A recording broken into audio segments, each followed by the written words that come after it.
Hi, I'm Cece from FundCalibre. We've just been through a global pandemic and central banks around the world are printing money to help us through what could be the worst global recession for centuries. But will this action result in inflation or deflation? We asked 4 elite-rated fund managers to give us their views on inflationary pressures in July 2020. Dr. Nile OConnor, manager of Brooks Macdonald Defensive Capital, says that in the short term there's likely to be deflationary pressure as demand is so weak. But he also believes that supply-side destruction caused by social distancing measures could create pockets of inflation. For example, hairdressers having to have fewer seats in the salon may well mean prices have to rise considerably to keep those businesses profitable. And the other thing we need to think about is from a supply chain perspective. If you were making tractors and you had to produce part of the engine, you've now discovered that widget was made in a factory in Wuhan, which you probably didn't think about as being an issue before. You're now going to look to second source that or third source it, maybe from Vietnam or maybe from Oxfordshire. So inevitably that makes things more expensive. This whole idea of moving to specialized suppliers, just-in-time production, effectively what we've done this time around, as we did in the financial crisis, is the private sector debt has been nationalized. And that's come about through bailouts for industries, and in the UK, as we know, the furlough scheme. People are forecasting the UK deficit this year to be 15%, which will be a record high. And at some point, you need to pay that off. And obviously, there's a question going forward as to whether you pay it off through taxation, which wouldn't be very comfortable.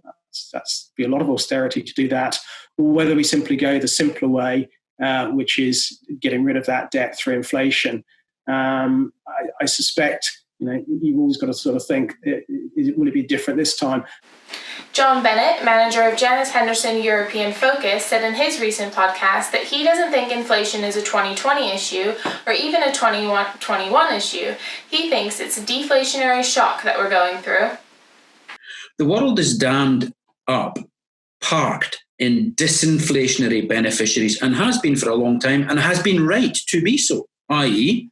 bonds and bond-like equities. The world would turn 180 degrees, it would spin on its head if we got inflation. Stephen Snowden, manager of Artemis Corporate Bond Fund, believes the pandemic will prove to be deflationary in the long run. Technology is a deflationary force, and the pandemic has just accelerated the trend for us to use it more and more in our lives, he said. There may be a short-term trend of people buying locally, but I fear that very quickly human nature will return to buying the cheapest, same-quality product online, no matter where it's sourced or made. Many businesses will only survive what will probably be the worst recession in living history because they're being bailed out. There will still be large-scale unemployment, though. QE didn't result in inflation in Japan for 3 decades. It didn't result in deflation in the Western world in the 10 years after the global financial crisis. I think inflation will be hard to find in the years ahead. Whether you're in the deflationary or inflationary camp, Will McIntosh-Waugh, Deputy Manager of Rathbone Strategic Growth Portfolio, says it's worth bearing in mind that inflation is like aging. It shocks you. Aging is not really something you notice on a day-to-day basis. You get up every day, and the person in the mirror is identical to the one who was looking back at you yesterday. It's only when you look back at an old photo that you notice that you're actually getting old. In a similar way, I often think investors can too often get caught up in the day-to-day and forget about taking the long view about what they are trying to achieve.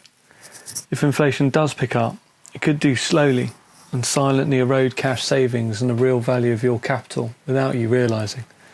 And as with ageing, this process can be barely noticeable, but like an embarrassing photo from the family album, the consequences may shock you many years later.